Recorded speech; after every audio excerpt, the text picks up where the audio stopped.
That's one small step for man, one giant leap for mankind.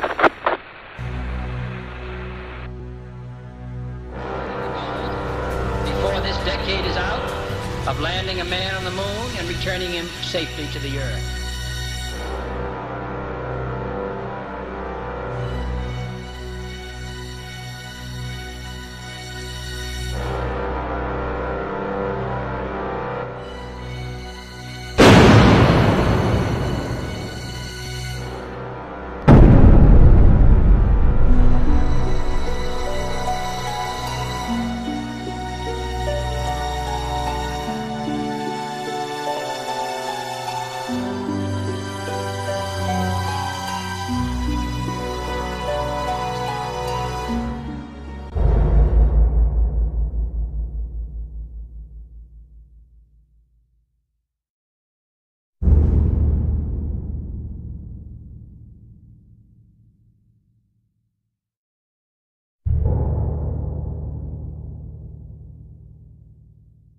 What's there?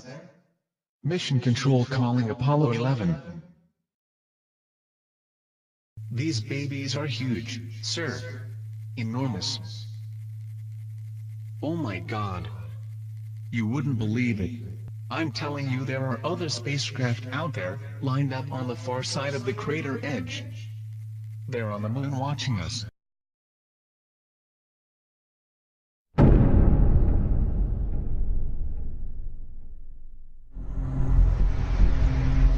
Do you have any idea where the S4B is with respect to us? Stand by. The crew required information on the current position of the S4B, the final stage of the rocket which had been jettisoned away 2 days earlier. This short message hit an extraordinary turn of events. Apollo 11 wasn't alone in space. There was something out there that was close enough to be observed, and what could it be? Traveling alongside Apollo 11 was a mysterious object, like this one filmed on a later mission. If the object wasn't part of Apollo's rocket, it could be only one thing: a UFO. Mike decided he thought he could see it in the telescope, and he was able to do that. And when it was in one position, that it had a series of ellipses. But when you made it real sharp, it was sort of L-shaped.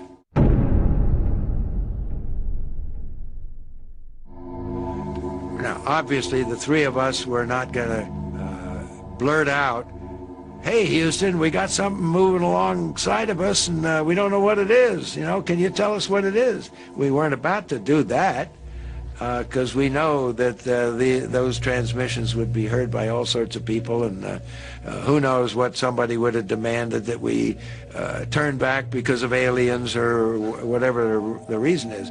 So we didn't do that, but we did decide we'd just cautiously ask Houston, how far away was the S4B?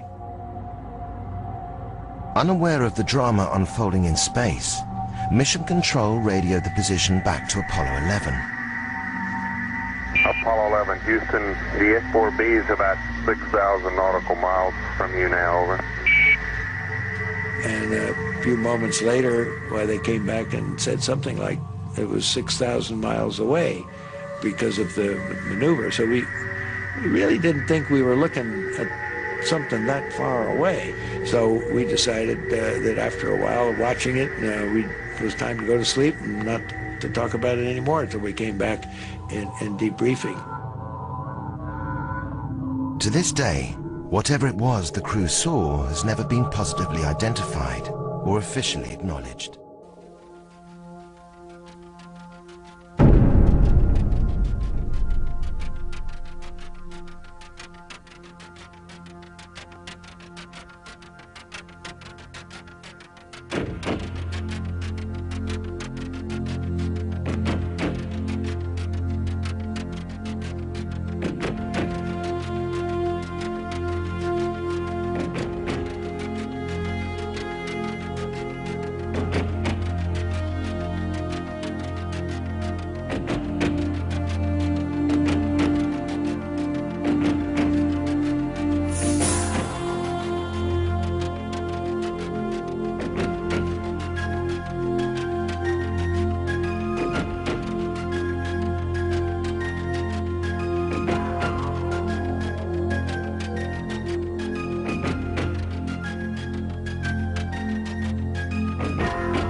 It's June 29th, 2008, 6:32 p.m.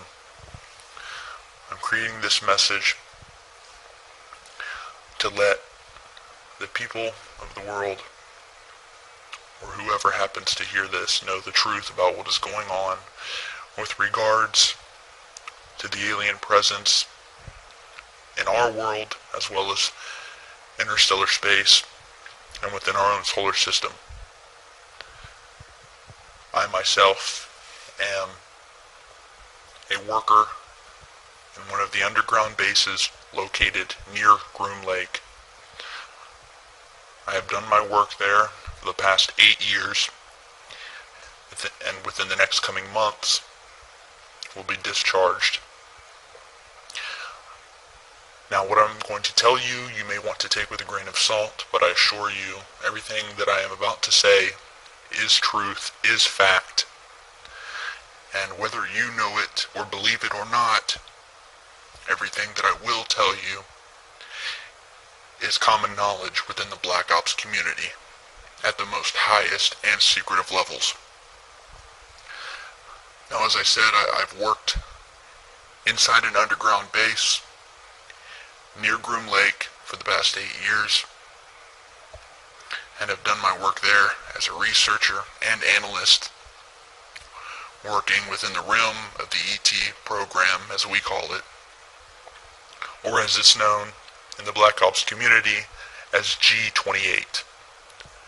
What we do here is research, analyze, and investigate the extraterrestrial presence within our solar system and other dimensions.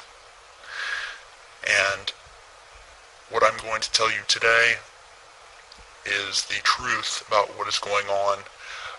I will try not to be too vague in my revelations. However, I do not want to say too much, as I have already committed a felony in the eyes of our government just by speaking on the subject. And I will be leaving soon after my discharge.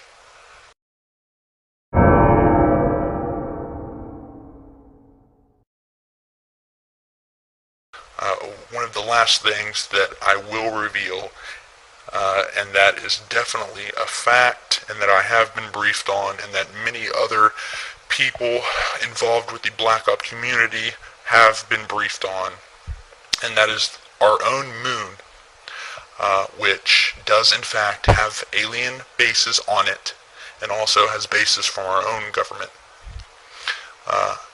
Now, there is an ET presence which is primarily located on the dark side of the moon. The Apollo program was in all actuality a reconnaissance mission, so that we could research what was exactly there and who. You will notice that many of the photos from the Apollo missions have airbrushed out buildings and bases, and this is the truth of the matter. About half of the video that you will see that is documented from the Apollo missions was in fact shot here on Earth at Area 51. In fact, if you look at satellite imagery, you can actually see what's left of a crater field created at Area 51 that was used in the filming.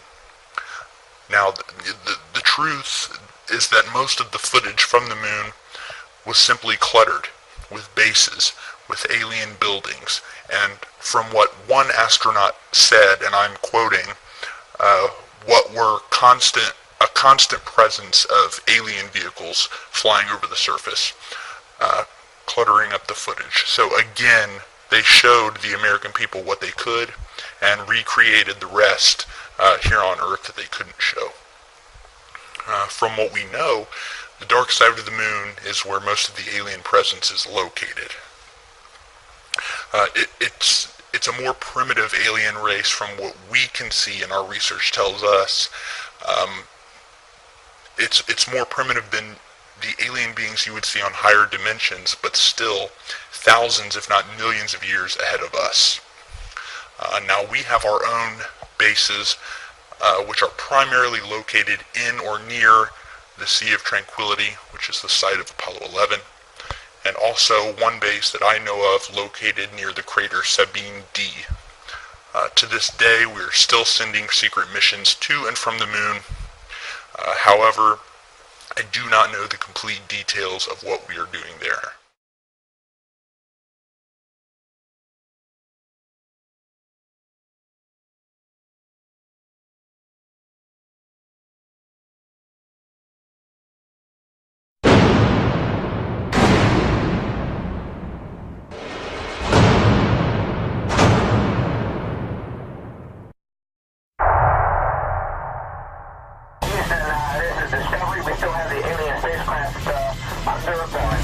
Unidentified flying object. According to the transcript of the Gemini mission, astronaut McDivitt says, "I just saw something else up here with me, but just as I was getting close enough to take a good picture, the sun got in the way and I lost it. It had big arms sticking out of it. It looked like I only had it for just a minute." After many of the Gemini astronauts started to see things in space, they came up with code words like fire, bogey, even Santa Claus to describe craft that they were seeing flying outside of the spaceship. On December 24th, 1968, the Apollo 8 spacecraft makes the first successful orbit around the moon. Houston, Apollo 8, over. Hello, Apollo 8. Loud and clear. Roger. Please be informed there is a Santa Claus. That's the sun. You're the best ones to know.